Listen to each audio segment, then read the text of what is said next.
मैंने आपको बताया था कि हरियाणा के छात्रों को प्रमोट करने के लिए मीटिंग हुई थी और उसकी रिपोर्ट जो उन्होंने सरकार को भेज दी है। तो उस रिपोर्ट की जो कॉपी है वो अब सामने आ चुकी है। मैं आपको पूरी डिटेल में सब कुछ बताने वाला हूँ।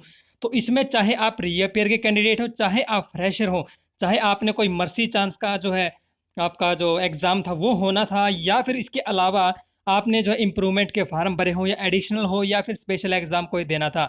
तो सभी के लिए अपडेट आपके लिए है इस वीडियो में, तो वीडियो को लास्ट तक ज़रूर देखना, क्योंकि बाद में आप क्वेश्चन ज़रूर पूछेंगे, मुझे इतना पक्का पता है। क्योंकि जो है नोटिस आया वो जो है 10-12 पेज का है, तो इसमें जो है कन्फ्यूज़न आपके बहुत सारे हैं, तो मैं उनको क्लियर करने की कोशिश करूँगा। मुझे भी जो है इसमें काफ़ी टाइम लगा है पूरे इसको समझने में, तो मैं उसको जो है समझाने की आपको क्लियरली जो है कोशिश करूँगा कि आपको आसानी से ये सब समझ आ जाए और आप अपने मार्क्स का अंदाज़ा लगा सकें कि आपके कितने मार्क्स आएँगे और किस तरह से आपका जो रिज़ल्ट है वो तैयार होगा। तो वीडियो को लास्ट तक ज़रूर देख लेना ध्यान से, बिना वीडियो को स्किप किए हुए। नमस्कार दोस्तों, मैं हूं राहुल पांचाल। अगर आपने अभी तक हमारे YouTube चैनल ड्रैगो स्टडी को सब्सक्राइब नहीं किया है तो एजुकेशन और गवर्नमेंट जॉब से रिलेटेड अपडेट सबसे पहले पाने के लिए अभी सब्सक्राइब करें और बेल आइकन पर क्लिक करके ऑल नोटिफिकेशन ऑन कर दें। फेसबुक पर वीडियो देख रहे हैं तो हमारे फेसबुक पेज ड्रैगो स्टडी को भी लाइक करके फॉलो कर लें और नोटिफिकेशन ऑन कर दें। तो देखना दोस्तों, ये है नोटिस आपके सामने है। इसका सब्जेक्ट आप देख सकते हैं कि रिगार्डिंग एग्जामिनेशन या फिर reappear of students in university and colleges. तो ये इससे संबंधित आपका जो एग्जाम है ये होने थे, तो इसके लिए जो नोटिस आपका आया था, तो आप देखना यहाँ पर कि I have been directed to inform you that the during the meeting of vice chancellors on 36/20, ठीक है, आपका 30 जून को ये जो है मीटिंग हुई थी, इसके बारे में ही सारी बात बताई गई है। इसमें जो है 5 यूनिवर्सिटी जो है मैंने आपको बताया था उसमें, तो मैं यहाँ पर जो है दिखा भी दूंगा आपको। तो ये देख लीजिए, ये यूनिवर्सिटीज़ थी आपकी, जो है डी करस्ट जो है मुरथल की है, एमडी रोहतक की है, कुरुक्षेत्र यूनिवर्सिटी है, और जो आईजीयू मीरपुर है, और गुरु जम्बेश्वर हिसार यूनिवर्सिटी है। इन सभी की ये मीटिंग जो हुई थी, आप देखिए जो इसमें पॉइंट टू पॉइंट मैं आपको क्लियर करने की कोशिश यहाँ पे करता हूँ, ठीक है, आपको ताकि समझ आ जाए कि आप किस तरह से प्रमोट होने वाले हैं। सबसे पहली चीज़ जो इसमें आप देखेंगे वो है कि आपका जो एग्ज़ाम था वो अप्रैल मई जून में जो होने वाले था, तो वो सारे के सारे प्रमोट होने हैं ये, ठीक है, पहली बात तो है ये चीज़। अब इसके बाद देखना जो इसमें पॉइंट्स टू पॉइंट मैं आपको बताता हूँ। देखिए, तो यहाँ पर जो पहला पॉइंट दिया गया है, ए ऑप्शन यहाँ पर है, तो इसमें आपका जो है मैं एक एक यहाँ पर लाइन पढ़ के नहीं बताने वाला हूँ। इसके जो मतलब है मैंने पहले निकाल के रखे हैं, क्या कुछ है वो मैं आपको डायरेक्टली जो है बताता चलूंगा, ठीक है। जो पहला पॉइंट दिया गया है ये आप पढ़ भी सकते हैं और मैं बताता भी चल रहा हूँ। तो पहले पॉइंट में बताया है कि जो आपका मेन है जो रिजल्ट है, यानी कि जो सेकंड है, फोर्थ है और सिक्स्थ जो सेमेस्टर है, उनका जो आपका रिजल्ट है वो आपके प्रीवियस एग्जाम के जो एवरेज हैं उनके बेस पर जो तैयार किया जाएगा। तो 50% मार्क्स तो आपको मिलेंगे आपके इंटरनल मार्क्स, जो आपके एक्सटर्नल हैं या फिर प्रैक्टिकल हैं उनके, और 50% का जो आपका असाइनमेंट वगैरह जो वो लिया जाएगा, ठीक है। तो ये 50% ये और 50% वो आपके थ्योरी वगैरह के वो, ठीक है। तो ये आपके जो रिजल्ट है वो इस तरह से ही होगा। अब देखिए, इसके बाद जो सेकंड है, बी ऑप्शन इसमें दिया गया है, वो है रीअपियर के, और जो एरियर जो रह गए थे, यानी कि बीच में अगर किसी का एग्जाम छूट गए थे तो उनकी बात है। तो उनकी भी यही पहली बात है कि उनका जो एग्जाम है वो जो है, जिनका भी अप्रैल में, मई में और जून में था, वो प्रमोट जो है किए जाने हैं, ठीक है। तो अब देखिए बात यहाँ पर क्या है कि जो आपका on the basis of latest average score of previous semester या फिर ईयर, ठीक है, आपका जो प्रीवियस सेमेस्टर था या आपका जो ईयर था पिछला, उसके जो मार्क्स थे उसके बेस पर जो है इनको भी जो है नंबर दे दिए जाएंगे। तो इसमें देखिए कि आपके इंटरनल के, आपके थ्योरी के और आपके प्रैक्टिकल के सभी मार्क्स आपके जोड़ के जो है आपको नंबर जो है वो दिए जाएंगे।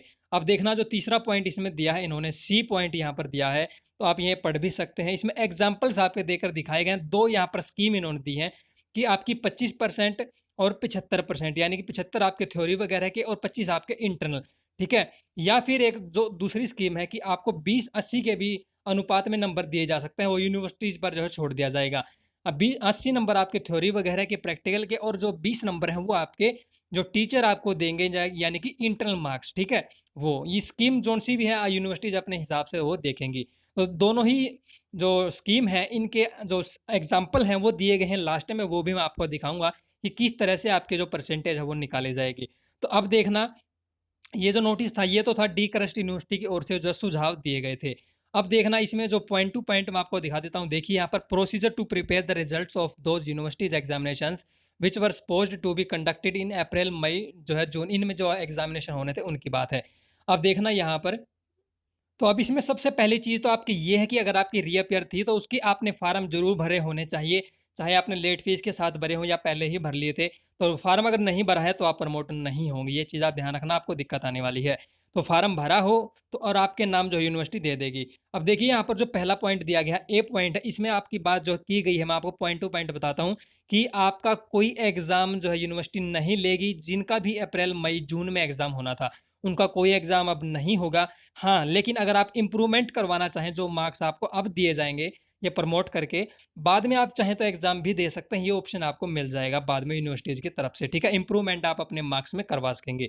बी ऑप्शन जो दिया गया है यहाँ पर पॉइंट देखिए, इसमें रीअपीयर वाले जो छात्र हैं, उनकी बात यहाँ पे की गई है कि जो अप्रैल, मई, जून में एग्ज़ाम होने थे, उनके जो है देखिए इंटरनल मार्क्स जो है वो नहीं दिए जाएँगे, लेकिन जो है उनके एवरेज मार्क्स जो है थ्योरी के, प्रैक्टिकल के, इंटरनल असेसमेंट के, उनके जिस साल में भी उनकी री आई है, ये ध्यान रखना, जिस साल में भी या जिस सेमेस्टर में भी उनकी री आई थी, उस टाइम के आपके थ्योरी के, प्रैक्टिकल के और इंटरनल असेसमेंट के मार्क्स की जो एवरेज है, वो देकर आपको पास कर दिया जाएगा। लेकिन आपको 40% मार्क्स लेने ज़रूरी होंगे, ये आप ध्यान रखना।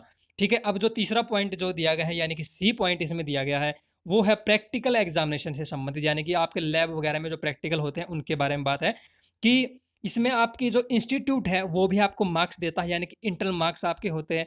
इंटरनल मार्क्स को जोड़कर और आपके जो प्रीवियस ईयर के या प्रीवियस सेमेस्टर के जो एग्ज़ाम है, उनको जोड़कर जो आपको मार्क्स दिए जाएँगे। तो ये भी मिलाकर आपके 40% मार्क्स तो होने ही चाहिए, ठीक है? ये जो मिनिमम मार्क्स होते हैं किसी भी यूनिवर्सिटी के पास होने के लिए 40%। अब डी पॉइंट दिया गया है यहाँ पर, वो देखना कि जो मेन एग्ज़ाम है आपका, यानी कि सेकंड, फोर्थ सेमेस्टर, ठीक है? जो यानी कि इवन नंबर के जो आपके सेमेस्टर हैं, उनकी बात है यहाँ पर देखना कि 50% मार्क्स आपके जो है इंटरनल असेसमेंट के आपको मिलेंगे, ठीक है? 50% जो आपके टीचर लगाते हैं आपके नंबर। अब जो है 50% मार्क्स आपके वो होंगे जो कि आपके एवरेज मार्क्स होंगे पिछले एग्ज़ाम या पिछले जो आपके एग्ज़ाम है सेमेस्टर के या फिर ईयर के, उनके एवरेज होगी और साथ में प्रैक्टिकल होगी और इंटरनल असेसमेंट भी होगी, ठीक है? तो ये होंगे 2 चीज़, अब ये होगी 50-50% मार्क्स आपके जोड़ के इसमें भी आपको नंबर दे दिए जाएँगे। अब जो पॉइंट है इसमें वो डी के बाद जो है ई पॉइंट दिया गया है।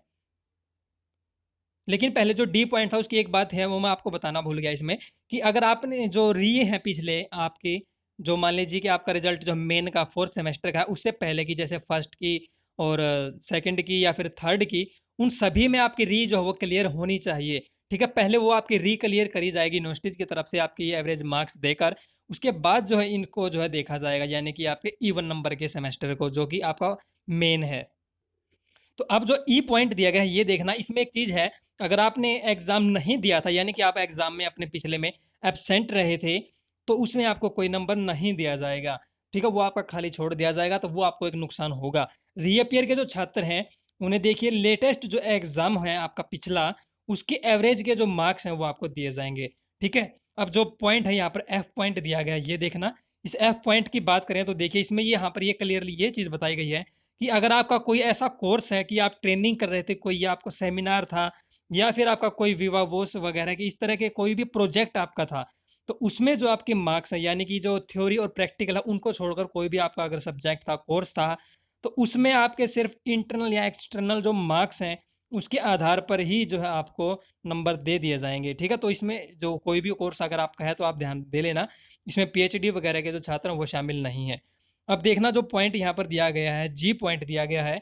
अब इसमें देखना क्या कुछ यहाँ पर बताया गया है कि जो आपके फर्स्ट ईयर के स्टूडेंट हैं, ठीक है? उनको सिर्फ़ और सिर्फ़ इंटरनल असेसमेंट के मार्क्स के आधार पर पास कर दिया जाएगा और कोई भी अगर कोई ऐसा कोर्स है जो कि आपका सिर्फ़ 1 साल का ही है, तो उसको भी जो है आपके इंटरनल मार्क्स के बेस पर ही आपको नंबर देकर पास कर दिया जाएगा। अब देखना जी पॉइंट के बाद जो आपका एच पॉइंट है, ये पॉइंट यहाँ पर देखना, इसको आप साथ के साथ में पढ़ते भी रहें, मैं आपको यहाँ पर सीधी भाषा में अपनी तरफ से जो है बता रहा हूँ, जो मैंने आप इनको जो है समझा है, पढ़ा है। ठीक है? तो एच पॉइंट में जो है कुछ आपका काम का जो ज़्यादा कुछ है नहीं। ठीक है? अब देखना जो आई पॉइंट है, आई पॉइंट में यहाँ पर जो बताया गया है, ये चीज़ है आपके लिए ठीक-ठाक बात है, जो मैं आपको बता देता हूँ। देखिए कि आपके थ्योरी के जो रीअपीयर है, पहले वो क्लियर करी जाएगी, आपके पिछले जो मार्क्स हैं, उनके एवरेज के बेस पर।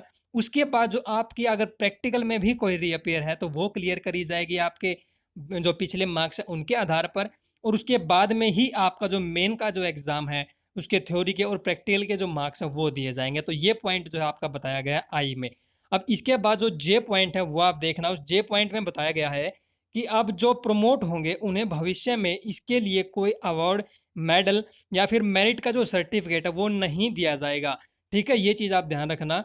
अब इसके बाद जो पॉइंट है, जे के बाद के पॉइंट यहाँ पर दिया गया है, ये देखना के पॉइंट इसमें इसमें बताया गया है कि प्रमोट करने का जो ये तरीका यहाँ पर जो बताया जा रहा है, ये यूनिवर्सिटी सिर्फ एक ही बार प्रयोग कर सकती हैं।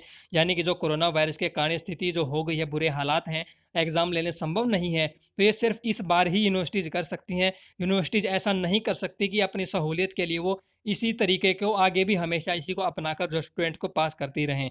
ऐसा कुछ बाद में नहीं होने वाला है, ये सिर्फ अभी के लिए है। जो ये आपके अप्रैल मई जून के जो एग्जाम होने थे, सिर्फ इनकी बात है। अब इसके बाद देखना जो पॉइंट है यहाँ पर एल पॉइंट है, ये भी मैं आपको दिखाता हूँ। ये पॉइंट मैं आपको बाद में बताऊंगा, क्योंकि इसके नीचे जो इनके एग्जांपल्स दिए गए हैं उन एग्जांपल से आपको ये समझ आएगा। तो एग्जांपल मैं आपको दिखाऊंगा, उनकी उससे जो आपको अच्छे से समझ आ जाएगा। तो ये देखना एम पॉइंट यहाँ पर दिया गया है। इस एम पॉइंट में बताया है कि जो आपके इंटरनल असेसमेंट के मार्क्स हैं 75% से अगर आपके ज़्यादा आ जाते हैं तो जो है आपको दोबारा से उनको जो है सुधारा जाएगा। उसके ऊपर जो है कमेटी जो है वो सुझाव जो आपने देगी उस पर दोबारा से निर्णय लिया जाएगा। यानी कि 75% से ज़्यादा मार्क्स आपको इंटरनल नहीं दिए जाएंगे। ठीक है, तो उनमें सुधार करके जो है दोबारा से कम मार्क्स आपको दिए जाएंगे। अब इसके बाद जो पॉइंट है एन, कोई ज़्यादा खास काम का नहीं है। उसके बाद जो आपका ओ पॉइंट है वो देखना, इसमें बात की गई है जो मर्सी चांस के छात्र हैं तो उनको जो है ये सारी बातें जो उन पर भी ये लागू होने वाली है, तो उनके लिए कोई ऐसा नहीं है बार बार आप कमेंट करके पूछें कि तो हमारा क्या होगा, हमारा एग्जाम होगा नहीं होगा, हमें प्रमोट करेंगे नहीं करेंगे। तो सेम बातें उन पर भी लागू हैं, यही बातें जो मर्सी चांस के छात्र हैं। ठीक है, तो लेकिन उसके साथ एक चीज़ और है कि जो इम्प्रूवमेंट के छात्र हैं, जो इन्होंने की इम्प्रूवमेंट के फॉर्म भरे थे या एडिशनल के छात्र हैं या कोई स्पेशल एग्जाम है, तो उनके लिए ये है प्रमोशन नहीं है, उनका एग्जाम बाद में लिया जाएगा। ये ध्यान रखना, उनका एग्जाम लिया जाएगा, उन्हें प्रमोट ऐसा कुछ नहीं किया जाने वाला है। ठीक है, तो उनका एग्जाम स्थिति जब बेहतर हो जाएगी, हालात सामान्य होंगे तो उनका एग्जाम ले लिया जाएगा। अब जो पी पॉइंट दिया गया है वो देखना आप यहाँ पर। इस पी पॉइंट में बात की गई है कि अगर कोई कोर्स इन सब से बाहर है, इनसे बाहर की कोई और भी कोर्स है रह जाता है, तो उस पर वाइस चांसलर द्वारा जो है एक कमेटी बनाई जाएगी और वही उस पर फैसला लेगी उन्हें किस तरह से प्रमोट किया जाए। ठीक है, ये बात ये रह गई। अब देखना कि जो क्यू पॉइंट दिया गया है, इस क्यू पॉइंट की बात करें तो जो है इसमें कोई आपके खास काम की बात नहीं है, पुराने जो नोटिस आए थे उनके बारे में ही जो बात की गई है। अब जो पॉइंट दिया गया है इसमें आर पॉइंट है, वो देखना कि क्वालिफाइंग जो सब्जेक्ट है, जैसे कि आपका एनवायरनमेंट का सब्जेक्ट होता है बीए में, आप जानते होंगे, उसमें आपको सिर्फ क्वालिफाई करना होता है, उसके मार्क्स आपके जो है जो परसेंटेज आपकी बनती है उसमें नहीं जुड़ते हैं। तो उसमें क्या कहा गया है कि जो एनवायरमेंटल स्टडीज है यानी कि ईवीएस का सब्जेक्ट है, उसकी मार्क्स आपके एवरेज में नहीं जोड़े जाएंगे। ठीक है, लेकिन उसके जो आपके जो मार्क्स जो इंटरनल मार्क्स वगैरह आपके जो टीचर्स देंगे आपको, वो मार्क्स आपके जोड़े जाएंगे, लेकिन जो थ्योरी के आपके जो नंबर आएंगे ईवीएस में वो नहीं जोड़े जाएंगे। ठीक है, अब इसके बाद जो पॉइंट दिया गया, लास्ट पॉइंट इसमें है एस पॉइंट जो दिया गया है, वो है जो आपका कंप्यूटर अवेयरनेस का सब्जेक्ट है। उसमें बात की गई है कि जो दूसरे चौथे और छठे सेमेस्टर हैं उनमें आपके मार्क्स जो है एवरेज जो हो जोड़े जाएंगे। ठीक है, ये बात थी आपकी इनके बारे में, रूल्स के बारे में। अब जो उदाहरण देकर जो है एग्जाम्पल दिए गए हैं कि आपके जो है किस तरह से मार्क्स जोड़े जाएंगे, वो मैं आपको यहाँ पर एग्जाम्पल्स दिखा देता हूँ। बाद में आप इनको भी आप खुद से भी देख सकते हैं। एक दो एग्जाम्पल मैं आपको दिखा दूंगा, बाद में आप देख लेना। तो अब जो एग्जाम्पल है वो देख लेते हैं, रीअपियर वाले छात्र हैं या फिर जो मेन एग्जाम है उसकी बात कर लेंगे। यहाँ पर देखना, तो ये कोर्स कोड दिए गए हैं, यानी कि आपकी जो सब्जेक्ट है उनके नाम आप यहाँ पर जो ये एग्जाम्पल के तौर पर मान लेना। ठीक है, एक्स दिया गया है तो यानी कि आपका पहला सेमेस्टर है, 2x दिया गया है तो यानी कि आपका सेकंड सेमेस्टर है। ठीक है, अब इसके बाद देखिए यहाँ पर 3x दिया है तो यानी कि तीसरा सेमेस्टर आपका है। अब इसको यहाँ पर देख लेना, जो पहला यहाँ पर दिया गया है पहला सेमेस्टर, तो इसको तो आपको पता होगा कि इंटरनल असेसमेंट के आधार पर ही आपको मार्क्स दे दिए जाएंगे। तो देखना यहाँ पर ये दिया गया है जैसे कि ए बी लिखा है यानी कि एब्सेंट था। ठीक है, तो इसको मार्क्स जो है वो इसके बाकी जो एग्जाम थे इसके उनके बेस पर मार्क्स इनको दे दिए जाएंगे इनके इंटरनल असेसमेंट के आधार पर। जो इंटरनल असेसमेंट ये दी गई है यहाँ पर देखना, ये इंटरनल असेसमेंट दी गई, इनके आधार पर ही इनको जो है एवरेज के बेस पर इनको मार्क्स दे दिए जाएंगे जो फर्स्ट ईयर के स्टूडेंट हैं। और ये यहाँ पर प्रैक्टिकल के दिए गए हैं, तो प्रैक्टिकल के भी 3 यहाँ पर जैसे सब्जेक्ट दिए गए हैं एग्जाम्पल के तौर पर, तो इनमें भी जो है ऐसे ही आपको मार्क्स दे दिए जाएंगे। ठीक है, तो अब जो बात यहाँ पर आती है मेन कि जो सेकंड सेमेस्टर है या इसके अलावा जो सेमेस्टर और हैं और जो आपका मेन सेमेस्टर है जो कि आपका फाइनल है। ठीक है, तो यहाँ पर देखना जो सेकंड सेमेस्टर का जो है उदाहरण देकर यहाँ पर बताया गया है। देखना पांचवा जो सब्जेक्ट दिया गया है 5वें नंबर पर, इसमें दिखाया गया है 2x5, ये आपका एक सब्जेक्ट है। ठीक है, तो इसमें री आई हुई है, देखना यहाँ पर जैसे कि एक्सटर्नल मार्क्स आपके जो दिए गए हैं, यानी कि आपका थ्योरी का जो पेपर था उसमें देखना कि 75 में से सिर्फ इसके 2 नंबर दिए गए हैं। ठीक है, और इंटरनल तो जो आपकी है 25 में से जो है 22 नंबर मिले हैं, लेकिन थ्योरी के 2 ही नंबर मिले हैं। ठीक है, तो अब इसका एग्जाम्पल यहाँ पर लेके नीचे दिखाया गया है, वो मैं आपको दिखाऊंगा। उससे पहले एक चीज़ और देखना, इसमें प्रैक्टिकल के नंबर जो है टोटल यहाँ पर देख लेना एक बार। प्रैक्टिकल के 81 नंबर हैं और 256 नंबर जो है ये इसके जो थ्योरी का पेपर है उसकी बात है। ठीक है, तो अब देखना यहाँ पर नीचे जो एग्जाम्पल दिखाया हुआ मैं आपको यहाँ पर दिखाने वाला हूँ। पहली बात है जो इसका, तो देखना ये मैंने आपको नंबर दिखाए थे 256 नंबर जो है उसके थ्योरी के, और 81 नंबर जो है उसके प्रैक्टिकल के। री के जो नंबर जितने भी आए हैं, चाहे 2 थे 3 थे री अपियर के, वो नंबर भी इसमें जुड़े हुए हैं। ठीक है, तो टोटल दोनों के नंबर जुड़ते हैं 337, प्रैक्टिकल के भी और थ्योरी के भी। ये कितने में से हैं 337 नंबर? टोटल 600 में से, जिसमें कि 100 नंबर की प्रैक्टिकल बनी है और 500 नंबर का जो आपका थ्योरी का एग्जाम था 5 सब्जेक्ट का। अब इनकी ये देखना कि जो देखिए एवरेज परसेंटेज कितनी बनती है इनकी, जो यानी कि 600 नंबर में से 337 जो नंबर आए हैं उनकी परसेंटेज है 56.17। ठीक है, अब देखना यहाँ पर कि जो 56.17 है जो नंबर, उसका 75% अगर आप करेंगे तो वो कितना बनेगा? तो वो बनेगा 42। ठीक है, 42 नंबर आपके बनते हैं, यानी कि आपको हर एक सब्जेक्ट में 42 नंबर जो है ये दिए जाने वाले हैं। तो अब देखना, candidate shall be awarded 42 marks in course. ठीक है, तो आपके हर एक सब्जेक्ट में 42 नंबर जो है वो दिए जाएंगे। अब थ्योरी की बात है, तो यहाँ पर जो री आई हुई थी जिसमें कि 2 नंबर थे, ये मैंने आपको दिखाया था जो 2 नंबर थे, उसमें जो है आप 2 नंबर की जगह आपको 42 नंबर मिलेंगे, यानी कि ये आपकी एवरेज रही है सारे नंबर्स की। ठीक है, इस तरह से देखना, ये यहाँ पर सब्जेक्ट के जो नंबर थे वो तो आप देख ही चुके हैं पहले ही। ये यहाँ पर नंबर जो 2 दिए गए थे पहले जो थे उसमें रीअपियर थी, अब उसको 42 कर दिया गया है, और ये आपको नंबर मिल जाएंगे थ्योरी के। अब बात करेंगे इसके बाद जो आपका 4th सेमेस्टर है उसकी बात है, उसके नंबर किस तरह से दिए जाएंगे। तो उसमें देखना, मैं अब आपको 4th सेमेस्टर की चीज़ दिखा देता हूँ इसमें कि जो उसमें क्या कुछ दिया गया है। तो देखना यहाँ पर, ये 3rd है और ये 4th का है, देखना। ठीक है, तो इसमें देखना ये तीसरा सब्जेक्ट है एक तो, और एक 5वां सब्जेक्ट है, यानी कि 4x3 और 4x5। इसमें रीअपियर आई हुई है, तो 75 में से इसमें सिर्फ 20 नंबर दिए गए हैं, और 4x5 में भी जो है आपके 75 में से सिर्फ 2 नंबर आए हुए हैं, और इसमें प्रैक्टिकल में भी री है। देखना यहाँ पर 4, ये प्रैक्टिकल के नंबर हैं आपके, ये यहाँ पर 3 सब्जेक्ट जो दिए गए हैं, इसमें देखिए 30 में से सिर्फ इसके 7 नंबर प्रैक्टिकल में आए हैं, और जो मास्टर्स ने, जो उनके टीचर्स ने नंबर दिए हैं, वो आपके 20 में से 3 दिए हैं, या फिर जो है 20 में से 15 दिए हैं, वो अलग चीज़ है। लेकिन जो ये यहाँ पर दिए गए हैं एक्सटर्नल मार्क्स, ये यहाँ पर रीअपीयर है। अब देखिए इनकी बात करेंगे यहाँ पर कि किस तरह से इनका निपटारा जो है वो करा जाता है। तो देखना यहाँ पर, ये मार्क्स आपके जो है थ्योरी के बनते हैं, उनके जो रीअपियर के नंबर के समेत 316 और 79, टोटल 395 नंबर उनके आते हैं थ्योरी के और प्रैक्टिकल के जोड़कर। और देखना ये कितने में से हैं, ये 650 नंबर में से है। मैं आपको एक बार वहां पर फिर से दिखा देता हूँ, ये आप यहाँ पर देख लेना। तो ये देखना यहाँ पर देखिए 316 नंबर बने हैं आपके, और इसके बाद जो है 79 नंबर आपके बने हैं प्रैक्टिकल का, ये रहे। ठीक है, ये नंबर आपके जोड़े गए हैं 316 और 79, 150 में से ये हैं प्रैक्टिकल के। ठीक है, अब देख लेना, जो नीचे दिखाया गया था मैं आपको दिखा रहा था। तो अब जो ये नंबर 395 है, 650 में से इनकी जो परसेंटेज बनती है वो 60.77 बनती है। ठीक है, तो 75% जब इसका करेंगे आप, क्योंकि 25 नंबर तो आपके इंटरनल के मिल रहे हैं जो कि आपके टीचर देंगे, और 75% आपके होने हैं एग्जाम के, जो कि थ्योरी के और प्रैक्टिकल को दोनों को जोड़कर। तो ये बनता है 75% जो है 60.77 का 46 नंबर, यानी कि आपको हर एक सब्जेक्ट में जो है 46 नंबर मिल जाएंगे, जिनमें कि री आई हुई है। ठीक है, तो अब ये दो दो सब्जेक्ट में री थी, अब देखिए इनके दोनों ही नंबर जो है 46-46 मिल जाएंगे आपको। ये इसका निपटारा हो गया है। तो अब देखना इसके बाद जो प्रैक्टिकल थी, प्रैक्टिकल में भी किस तरह से है। तो प्रैक्टिकल में भी देखना, जो आपका ये नंबर था 60 पॉइंट जो 7-7 नंबर आपको मिले हुए थे, जो आपकी एवरेज थी, वो देखना। अब उसको 30 नंबर के हिसाब से बात करेंगे ना जब, तो 100% में से जो परसेंट होता है आपका, 100 में से आए हैं 60.77। तो इसी तरह जब जो 30 नंबर है आपके, 30 नंबर प्रैक्टिकल के, उनका जब 60.77% करेंगे तो वो आपका राउंड फिगर में 18 नंबर जो है वो बन जाएगा। ठीक है, यानी कि 30 का 60% जो है आपका 60.77 जो परसेंट है वो बनता है 18। तो ये 18 नंबर आपको जो है मिलेंगे उस सब्जेक्ट में जिसमें कि आपका प्रैक्टिकल का जो सब्जेक्ट था उसमें री आई हुई है। तो ये री आई हुई थी, यहाँ पर देख लेना। तो इसमें जो है पहले री थी आपकी, अब इसमें जो आपको 18 नंबर मिल जाएंगे। ठीक है, ये इसकी एवरेज बना दी है इन्होंने। अब यहाँ पर बात उनकी है जो कि फाइनल ईयर के हैं, जो कि अपनी मार्कशीट लेंगे। ठीक है, फाइनल ईयर वाले, तो उनके देखिए जितने भी आपके सेमेस्टर पहले हो चुके हैं, यानी कि देखिए यहाँ पर जो एग्जांपल था कि आपके पहले 5 सेमेस्टर हो चुके हैं, ठीक है? तो उनके थ्योरी के मार्क्स देखिए आपके हर एक सेमेस्टर के, पहले के, दूसरे, तीसरे, चौथे, पाँचवें, पाँचों सेमेस्टर्स के थ्योरी के और पाँचों ही सेमेस्टर के आपके जो प्रैक्टिकल है उनके मार्क्स, ठीक है? वो आपने जोड़ देने हैं, ये जोड़ दिए जैसे कि यहाँ पर दिखा दिया है, ठीक है? 1580 जो है थ्योरी के हैं और 455 प्रैक्टिकल के हैं। 2035 आपके टोटल मार्क्स हो गए। ये कितने में से हुए हैं 2035? ये हुए हैं 3050 में से। ये आपने देख लेना है कितने में से हुए हैं, आप अपने जो है अपने कैलकुलेशन आप करेंगे, ठीक है? तो अब देखिए इसमें क्या हुआ है कि जो 2035 जो नंबर आए थे 3050 में से, तो इनकी परसेंटेज आप निकालेंगे तो ये बनेगी 66.72%।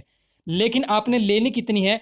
वो लेनी है सिर्फ आपने इसका 50%, ठीक है? तो जो 66.72 आया है उसका आपने 50% लेना है, जो कि राउंड फिगर में बात करेंगे तो यहाँ पर ये 33 यहाँ पर दिखाया गया है, ठीक है? तो 33 आपने ले लेना है।